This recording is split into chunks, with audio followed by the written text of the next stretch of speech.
আমি সকালবেলা এসে দেখি যে মিটার আছে, মিটারে শর্ট সার্কিট হয়, সেখান থেকে অগ্নিপাত হয়।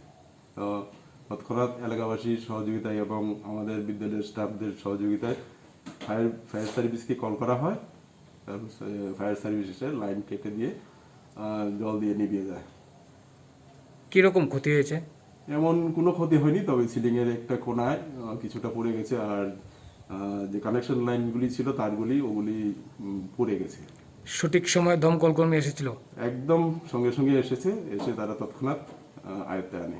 যদি সঠিক সময় না আসতো? যদি সঠিক সময় না আসতো তাহলে বড় ধরনের অঘটন ঘটতে পারত।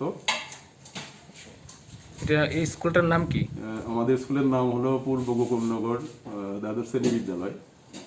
কয়টার সময় আগুনের সূত্রপাত হয়েছে? আনুমানিক 7:30-35 নাগাদ সূত্রপাত হয় আগুনে। আপনি স্কুলের? আমি প্রাথমিক বিভাগের ভারপ্রাপ্ত শিক্ষক। আপনার নাম? আমি তপন দেব বর্মা।